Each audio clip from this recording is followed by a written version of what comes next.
तो मैं अलीगढ़ में अपनी चुनाव यात्रा के लिए निकला हूं और अलीगढ़ में अलग अलग लोगों से बात कर रहा हूं, लेकिन ये पोस्टर देखकर मैं रुक गया। ये जो पोस्टर है अगर आप देखेंगे तो अलीगढ़ में ये इस तरह के कई सारे पोस्टर मुझे दिखे जिसमें ऊपर लिखा हुआ है फ़र्क साफ है 2017 से पहले दंगाइयों का खौफ। इसमें एक युवक को दिखाया हुआ है और उसके गले में वो जो गमछा जो स्टीरियोटाइपिंग में मुसलमानों की पहचान के तौर पर देखा जाता है, तो इस लड़के को मुस्लिम दिखाया हुआ है। और उसके आप पीछे देखेंगे तो कुछ जलता हुआ जैसे बम में आग लगी होती है, किसी चीज़ में आग लगी होती है, उसको दिखाया हुआ है बोतल बम में। और इसको एक मुस्लिम युवक को दंगाई के तौर पर दिखाया हुआ है। और उस तरफ अगर आप देखेंगे तो वहाँ पर लिखा है 2017 के बाद मांग रहे हैं माफ़ी। और वो लड़का हाथ जोड़ के खड़ा हुआ है, पुलिस स्टेशन की तस्वीर है। और नीचे लिखा है सोच ईमानदार काम दमदार। ये पोस्टर यहाँ पर लगा हुआ है और आप इसको देखेंगे तो ये यूपी सरकार का जो आधिकारिक लोगो है वो इस पे बना हुआ है, उत्तर प्रदेश सरकार, यानी कि सरकारी विज्ञापन है। ये बीजेपी की तरफ से भी ये विज्ञापन नहीं है, ये यूपी सरकार की मोहर वाला सोच ईमानदार काम दमदार का पोस्टर है। योगी आदित्यनाथ की सरकार की तरफ से ये पोस्टर लगा हुआ है और इससे ये दिखाने की कोशिश की गई है कि किस तरह से 2017 से पहले, यानी कि जब अखिलेश यादव की सरकार थी या फिर बहन जी की 2012 से पहले वाली सरकार थी, तो उस समय किस तरह से दंगे होते थे, मुसलमान जो लोग हैं वो दंगे करते थे। इस तस्वीर से ऐसा लगता है। और उसके बाद वो फिर माफ़ी मांग रहे हैं। योगी आदित्यनाथ की जो ठोको नीति है, इनकाउंटर नीति है, उसके बाद से लोग इस तरह से माफ़ी मांग रहे हैं। अब आप सोचेंगे कि इसमें भला आपत्ति क्या है। आपत्ति दरअसल ये है कि जो ये तस्वीर है ये एक ख़ास कौम को, पूरी की पूरी कौम को आतंकी घोषित करने की एक पूरी की पूरी साजिश है कि जितने भी मुसलमान हैं क्या वो सारे आतंकवादी हैं।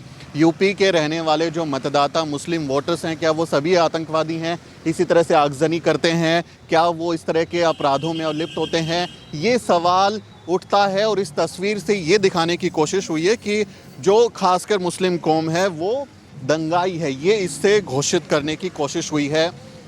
पूरी की पूरी मुस्लिम कौम को बदनाम करने का, पूरी की पूरी मुस्लिम कौम को इस तरह की तस्वीरों का इस्तेमाल करने का ये षड्यंत्र हो रहा है। तो आप ये सोचिए कि जो सरकार है, योगी आदित्यनाथ की जो सरकार है, सरकार की तरफ से इस तरह के जो पोस्टर्स हैं वो लगाए गए हैं। बीजेपी का कोई लोगो नहीं है कि हम इसको ये माने कि ये बीजेपी की तरफ से प्रचार है, क्योंकि बीजेपी की राजनीति रहती है मुसलमानों के खिलाफ नफरत भड़काने की और मुसलमानों के नाम पर ही वो चुनाव लड़ने की। लेकिन ये यूपी सरकार, योगी आदित्यनाथ की सरकार की तरफ से ये पोस्टर लगे हुए हैं।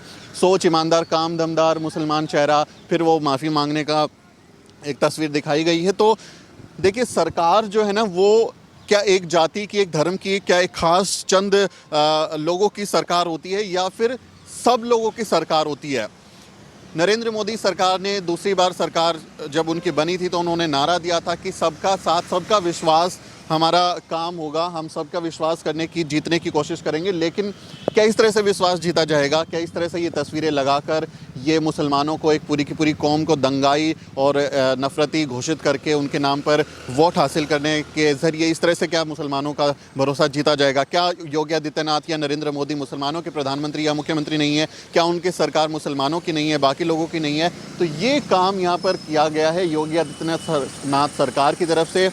मतलब हद है, इससे बुरा और क्या हो सकता है कि एक पूरी की पूरी कौम के बारे में आप इस तरह से बात करें। और यूपी में मुसलमानों के खिलाफ जिस तरह की भड़काऊ बयानबाजी, जिस तरह की राजनीति, जिस तरह की मॉब लिंचिंग और ये घटनाएं कभी अयोध्या के नाम पर हुआ, फिर अभी मथुरा काशी का नाम लिया जाता है, तो बार बार मुसलमानों के नाम पर भड़काने की कोशिश होती है। तो ये तस्वीर बन गई है कि 2017 का बाद जब 2022 में योगी आदित्यनाथ मुख्यमंत्री के दावेदार होंगे, चुनाव होंगे, तो ये सारे मसले यूपी में जोर शोर से उठाए जाएंगे और इसी नाम पर, ध्रुवीकरण पर, मुसलमानों के नाम पर, हिंदू मुसलमान के नाम पर वोट हासिल करने की कोशिश होगी। ये सरकार कर रही है, यूपी सरकार, योगी आदित्यनाथ की सरकार कर रही है। कोई सड़क छाप आदमी नहीं कर रहा, योगी आदित्यनाथ की सरकार कर रही है। तो ये सवाल उठता है यूपी की जनता से कि क्या ऐसे लोगों को मुख्यमंत्री बनाएंगे, क्या ऐसे लोगों की सरकार बनाएंगे जो लोगों के बारे में ऐसा सोचती है, जो इस तरह की राजनीति करती है। शिक्षा, स्वास्थ्य है और रोजगार, इन मसलों पर क्या चुनाव होगा या सिर्फ हिंदू मुसलमान और इस तरह की तस्वीरों पर ही